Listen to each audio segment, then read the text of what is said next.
back to the show. Today we're taking a deep dive into this Eritrea Focus article, and it's a pretty intense one, I got to say. Oh, yeah, definitely. We're going to be looking at the relationship between Eritrea and Ethiopia, and, well, it's not looking too good. No, not at all. They're calling this whole situation a potential powder keg. Tensions are super high, and there's a genuine fear that these two countries could end up in a full-blown conflict. Yeah, it's a really complex situation, that's for sure. I mean, you've got this peace agreement that they signed back in 2022, but obviously things haven't exactly calmed down, have they? No, not really. It seems like peace agreements are one thing, but actually sticking to them is a whole other story. And then on top of all that, Eritrea just went and announced a nationwide military mobilization. Yeah, that's a big deal and not something to ignore. You know, Eritrea has a history of this kind of militarized rhetoric. But with everything else going on, this mobilization is really setting off alarm bells across the whole region. I mean, can you imagine what it must be like to live there right now with the threat of war hanging over your head? I can't even imagine. And the thing is, it's not just about these two countries, right? What happens between Eritrea and Ethiopia could destabilize the entire Horn of Africa. Oh, absolutely. The potential consequences are huge. We're talking about a potential humanitarian crisis with massive loss of life and displacement. And then there's the impact on the region as a whole. The Horn of Africa is already dealing with so many challenges: drought, famine, political instability. A war between Eritrea and Ethiopia would just make everything a million times worse. Exactly. And the impact wouldn't stop there. Think about the global implications. Yeah. This is a region that's a vital shipping route, so any conflict would disrupt global trade. Plus, we'd likely see a massive surge in migration, with people trying to escape the violence and seeking refuge in other parts of the world. So basically what happens in the Horn of Africa doesn't stay in the Horn of Africa. It has ripple effects that could impact all of us. Precisely. And that's why the situation is so concerning. We can't afford to just ignore it. So Eritrea Focus is raising the alarm, and they're not alone. The article mentions some pretty big names in the field who are weighing in on this too. Yeah, Guido Lanfranchi and Emmanuel Desalegn both emphasize how serious this is. They're calling for international intervention to stop things from spiraling out of control. Okay, so let's break that down a little. What exactly do they mean by international intervention? Who needs to step in, and what can they actually do? Well, the most obvious player is the African Union. They have a responsibility to act as mediators between Eritrea and Ethiopia. So like diplomatic referees trying to get everyone to cool down and talk it out? Exactly, but they could also take a more active role, maybe deploying peacekeeping forces to the region to prevent any more violence. Okay, that makes sense. But the AU can't do it alone, right? Right, and that's where other global players come in. The article mentions Saudi Arabia, the UAE, and even China as having a role to play. Now that's interesting. What makes them so important in this situation? Well, all three countries have major economic interests in the Horn of Africa. They've invested heavily in the region, and they have a lot of leverage with both Eritrea and Ethiopia. So they could use their economic power to encourage de-escalation. Maybe offer some incentives for both sides to choose peace instead of war. Exactly. Or they could apply pressure, threaten to pull their investments, or aid if things get out of hand. It's a delicate balancing act. And what about the usual suspects like the EU and the US? Do they have a part to play here? Absolutely. Both the EU and the US have a vested interest in stability in the Horn of Africa.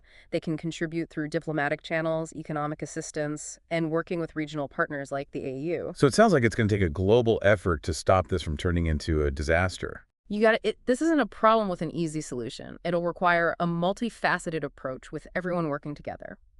It's almost like they're trying to make things worse, you know? You've got all this tension, and then both countries go and support opposing groups within each other's borders. It's a recipe for disaster. Yeah, it's like they're playing a dangerous game, and the whole region could pay the price.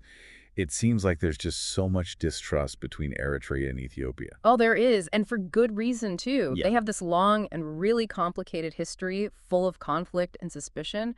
It goes back decades. Okay, so help us understand this a little better. What are the main things that are driving all this tension? Well, one major issue is how Eritrea sees Ethiopia's desire for sea access. Eritrea views itself as the gateway to the sea for Ethiopia, and any attempt by Ethiopia to establish its own independent access is seen as a threat. It's all about control and strategic positioning. I see. So it's like they're both fighting for control of the same doorway, which obviously creates a lot of friction. Exactly. And then on top of that, you've got Ethiopia's concerns about Eritrea's growing ties with Egypt, which is Ethiopia's main rival in the region. It's this whole tangled web of alliances and rivalries. So we've got Historical baggage competition for resources and these constantly shifting regional alliances. It's a lot to keep track of. It really is. And to make things even worse, there was a recent event that really threw gasoline on the fire. Addis Ababa, Ethiopia's capital, hosted a gathering of a prominent Eritrean opposition group. Oh, I bet that didn't go down well in Asmara. That's like inviting your neighbor's worst enemy over for dinner. Exactly. It was a huge provocation, and it led to a war of words between officials from both sides. The rhetoric has become increasingly hostile and inflammatory. And I remember the article mentioning rising tensions in the Tigray region of Ethiopia. What's the situation there? Tigray is a real flashpoint. Both Eritrea and Ethiopia are supporting opposing political factions within Tigray, essentially turning the region into a proxy battleground. So it's like a conflict within a conflict, which just makes this whole situation even more complicated. Exactly. And the big fear is that this local conflict could easily escalate into a wider war between Eritrea and Ethiopia. It's a powder keg just waiting to explode. Okay, so let's shift gears a little bit. The article doesn't just focus on the problems, it also talks about some potential solutions, right? It's not all doom and gloom. That's right. There are some glimmers of hope, but it's going to take a serious effort from the international community. So what are some of the ideas being discussed? What can be done to prevent this from turning into a full-blown war? Well, like we talked about earlier, the African Union has a really crucial role to play. They can act as mediators, bring both sides to the negotiating table, and facilitate dialogue. Right, kind of like marriage counseling for Uh-huh. countries trying to get them to communicate and work through their problems. Exactly. But they could also take it a step further and deploy peacekeeping forces to the region, particularly to the Tigray region. This would create a buffer zone between Eritrean and Ethiopian forces and hopefully prevent more violence. Okay, so that's the AU. What about other global players? What can they do? Well, the article specifically talks about the potential role of countries like Saudi Arabia, the UAE, and China. They have strong economic ties to both Eritrea and Ethiopia, and they could use those ties to encourage de-escalation. So it's about using their economic influence as a carrot and stick approach, right? Reward good behavior and punish bad behavior. Exactly. They could offer incentives like development assistance or investment projects as rewards for moving towards peace.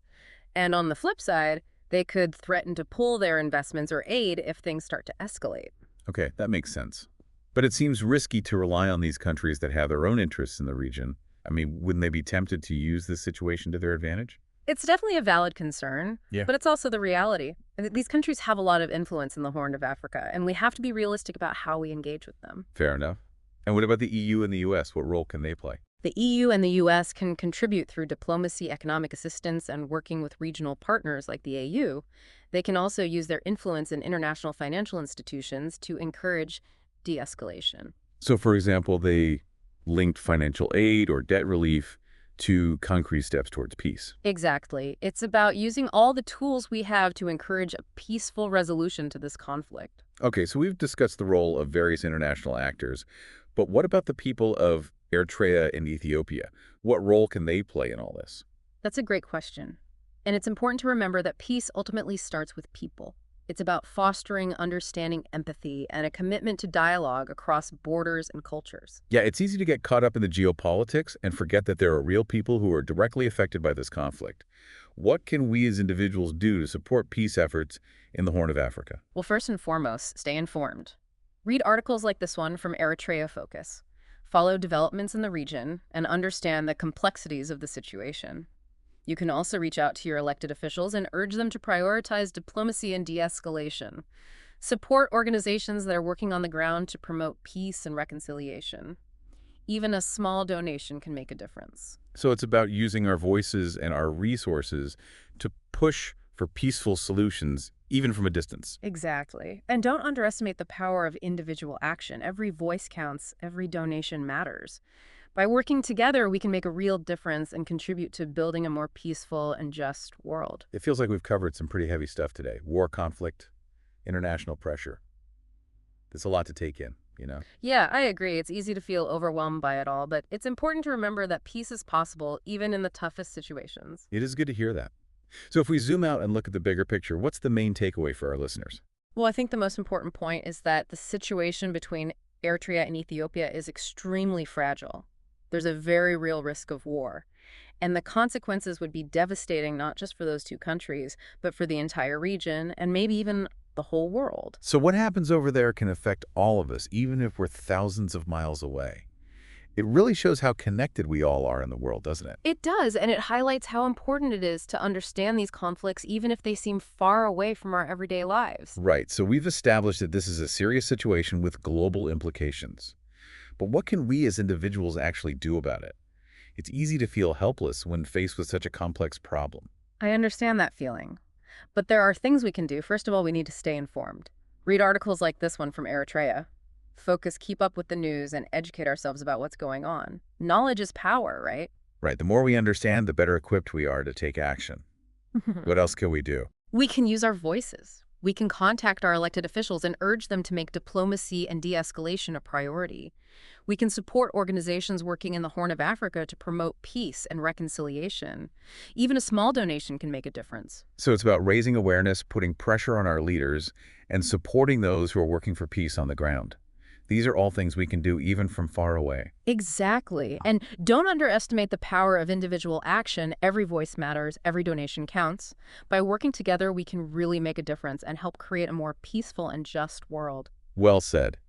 And on that note, I want to leave our listeners with one final thought. This Eritrea Focus article focused on the role of governments and international organizations in preventing conflict, but peace really starts with people. Absolutely. It starts with understanding empathy and a commitment to dialogue across borders and cultures. So as you go about your day, think about this. What can you do in your own life to promote peace and understanding? How can you break down barriers and build connections with people who are different from you? Those are the questions that will guide us towards a more peaceful future. That's all the time we have for our deep dive today. Thanks for joining us. Stay curious, stay engaged, and let's all do our part to make the world a little bit better.